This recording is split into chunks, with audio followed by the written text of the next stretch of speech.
Welcome back to another video on Influential Sports, and today I'm gonna be talking about Raw on Netflix and how I feel about it overall. It's been 2 months now. We're through January and February, all the episodes. Now they put on not tonight's show. I'm gonna talk about towards the end of the video because I got two notebooks. I got the one I took notes on for this Raw, and the other one of the notes I already had planned to talk about how I felt about Raw before going into tonight, and I still have some of the same problems. And I'm getting to the negatives first because that's what we got to talk about. My number one problem is that Rhea Ripley isn't wrestling. Like, your women's world champion, I understand wanting to have her wrestle on pay-per-views and stuff like that, but the problem is she isn't even wrestling there. She's only wrestled 3 matches so far this year, and she's not even wrestling at the pay-per-view next weekend. So it's like Rhea Ripley is a top star. She's over. She can wrestle. And then she can tell solid stories, but she's not wrestling for some reason. Next week is gonna mark her fourth match of the year, fourth, and it's the show after the pay per view, which she isn't even wrestling on. So you want to save your stars for the big events and big pay per views. There's no reason that Rhea shouldn't be at Elimination Chamber wrestling. But now, and her wrestling on Raw, I'm glad that she's gonna be on the show wrestling. But after that, she probably won't wrestle again at the WrestleMania. And I'm not saying that you should have your champions wrestle every week, because obviously you got to get other people on the show. You have other people need time to shine so you can build up stories. But she should be wrestling more as the women's world champion. Like, there's other champions that I'll get into that actually wrestle, and and people want to complain about AEW and that, but Tony Storm and Mariah May, even throughout their feud, they were still wrestling on TV. Like Mercedes Moné, she's wrestling on TV, and not to compare, but like, and I don't want to make this a comparison video, but a, a lot of people that hate on AEW don't realize their champions. Number one, it's less champions in AEW, and number two, their champions wrestle more consistently. But back to the Raw on Netflix. It's just what this video is about. The tag team division is super weak. Like, after the Usos lost the tag titles at WrestleMania, that's when the tag team division started to go downhill. And that story was great with Kevin and Sami winning. But ever since that, the tag division has just started to go downhill, and it's even more evident now. And what's the dude's name? The War Raiders. They won the championship in a solid match against the Judgment Day, but it didn't do anything for either team. Like, them having the titles hasn't really been interesting at all. And now they're feuding with the Creed brothers, which I'm still not interested in that. I mean, I know you have New Day and LWO, but you got them in a feud right now. And the match they had on Raw, it was actually pretty entertaining. But the tag team division for Raw is pretty weak. Like, SmackDown, it's kind of stacked. It's a lot of good in-ring work on SmackDown when it comes to the tag team division, specifically with the Profits, with DIY, with Motor City Machine Guns, with Pretty Deadly. Like, it's been picking up on SmackDown, and I do think Raw's been the better show so far. But one area that Raw is lacking is in the tag team division. Like, this tag team division is weak. That's why I was hoping that the Usos would have got back together. But Jey Uso is getting a world title shot at WrestleMania, which I have no problems with. Number three, as far as my problems go, the stories are kind of all over the place. Like, Ludwig Kaiser and Pete Dunne, they simply couldn't handle the fact that they lost to Penta, and then you get this random triple threat match. Like, obviously it's not random because they had already been feuding, but it's like they're so mad that they weren't able to beat them, and it's like you have them attacking each other, and even in the match story, which they were more focused on each other than Penta, but Ludwig Kaiser was able to get the win. But the stories seem kind of random. Like, Ivy now losing when there was already a story with her eliminating Lyra in the Royal Rumble, with her talking trash backstage after she lost to Bayley, with Lyra saying that she'll never come this close to the IC championship again. Like, you had a solid story there. Then you have Dakota Kai beat her in the number one contenders match. Then Dakota Kai loses again, and Ivy now comes out there to attack both of them. So that doesn't really make a lot of sense. And I know that American may want to win gold before Chad Gable comes back.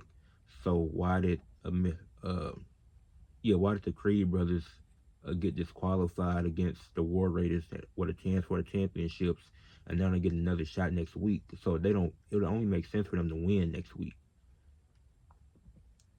You have your champions attacking the challengers. Like, I get Braun Breaker trying to attack AJ Styles when AJ Styles did nothing to him but have a stare down. That doesn't make a lot of sense. And they even doing it on SmackDown too, with Shinsuke beating LA Knight and still being obsessed with him. Like, you're still going after LA Knight after you beat him for the title. Let's focus back on Raw. But Braun Breaker, and then he just wrestled on TV. Like, he ain't wrestled on TV maybe once all year until the recording of this video. Like, I'm recording this Monday after Raw just went off. It'll be out on Tuesday. But yeah, the champions attacking the challengers, really just across WWE. That's been kind of weird. And with Gunther and Jay, I give it a pass because it's like, okay, I see the story there. You're building up for WrestleMania, and I like the aspects that they're exploring with that feud. And then you have on this Raw, you had the I keep forgetting the guys' name, the War Raiders. I keep forgetting their names for some reason, but they attacking American Made, which I kind of get, but at the same time, it's like, uh, it's just champions attacking the challengers. It's not. You could at least get some type of like promo battle between the two. And then my last problem was it got resolved tonight. It's that Braun Breaker wasn't wrestling on TV.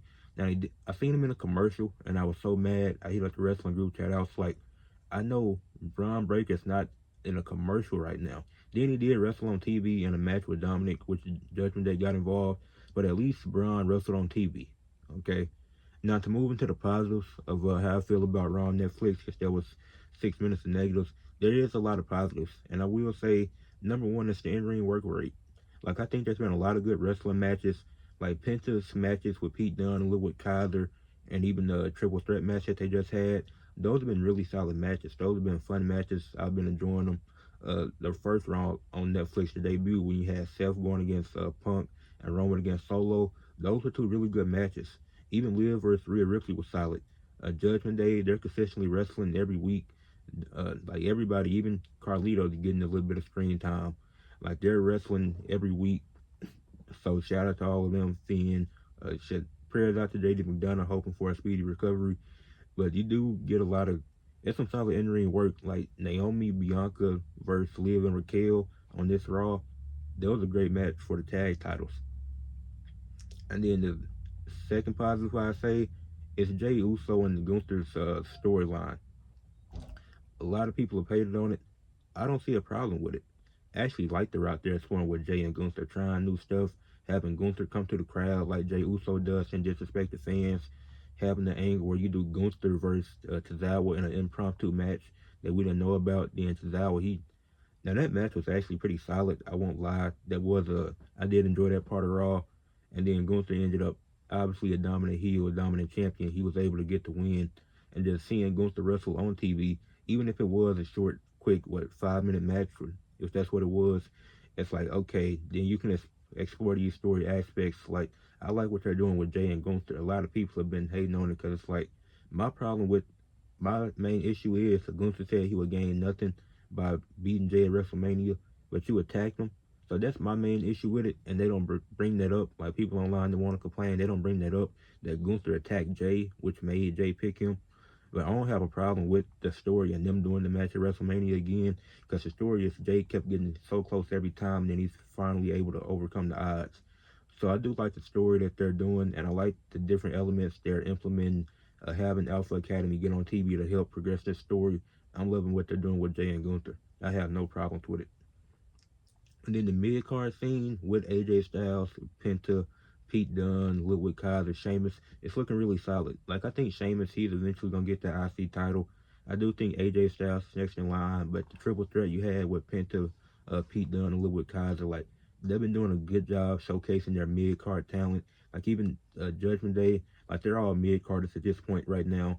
I mean, you can still say Liv's in the main event picture, but now she's a tag champ with Raquel. But even them, like, you're showcasing a lot of mid-card talent, like getting the people that's aren't familiar with wrestling that are watching on Netflix.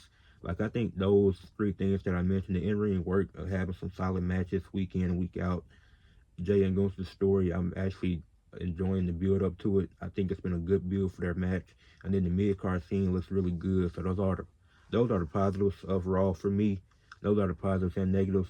And I say on average, like, Raw's an above average show. Like, on an average rating of Raw through these first 2 months, I give it a 6.5.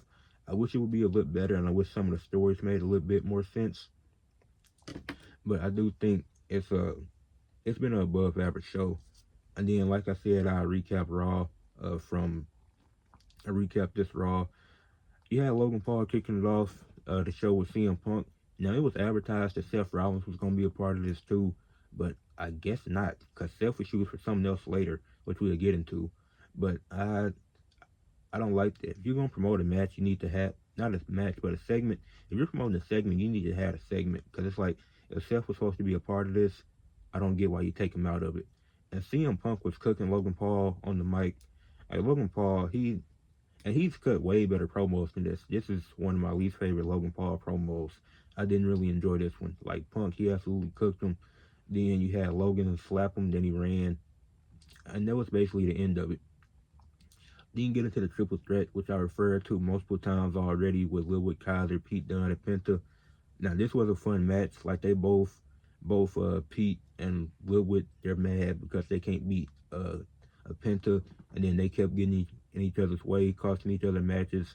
So now you get this triple threat match, and this was a way to protect Penta, keeping him safe, because you obviously want to keep him on TV, keep showcasing him, and then but you still want to showcase Pete Dunne and Ludwig Kaiser. Like one of these, and Ludwig Kaiser, he ended up getting the win. He pinned Pete Dunne, because I could see Ludwig Kaiser winning the championship.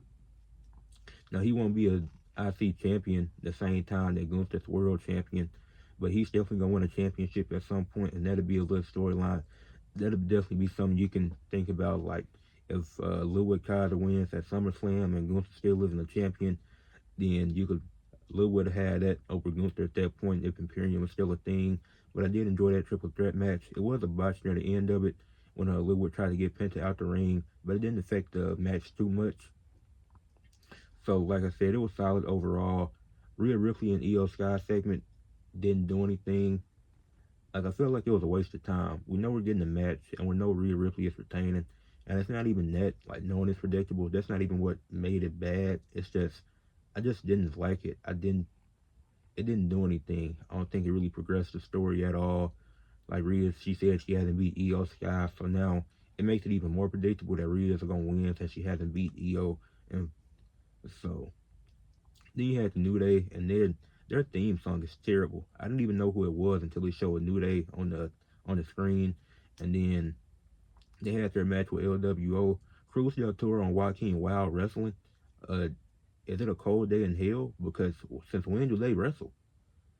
And the match was actually solid. Didn't last too long. The New Day ended up getting the win, but it was solid, and I was glad that they finally got that match out the way, and they got Cruz and Wild on the show finally, like in an actual match, because they can wrestle.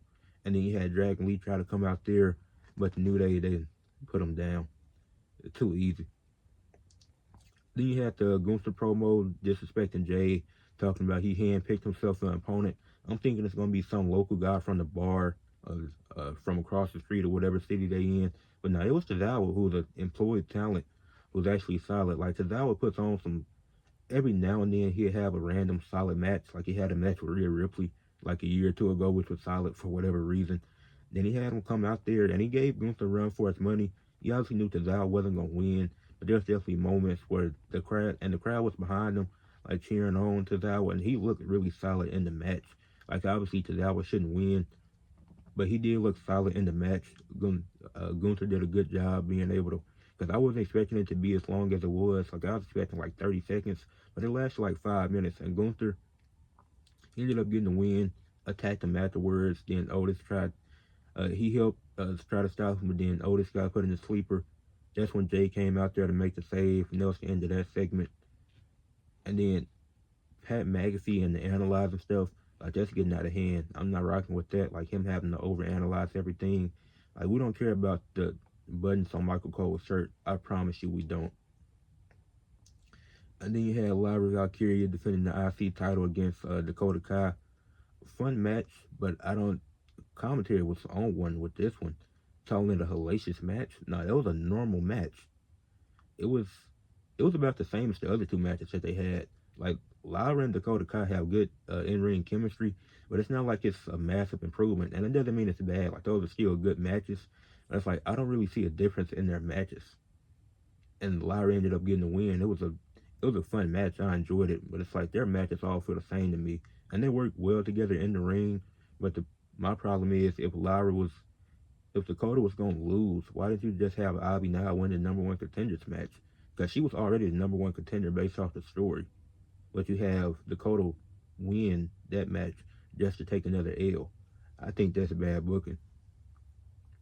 And then after that, Jackie Redmond interviewed Sami Zayn.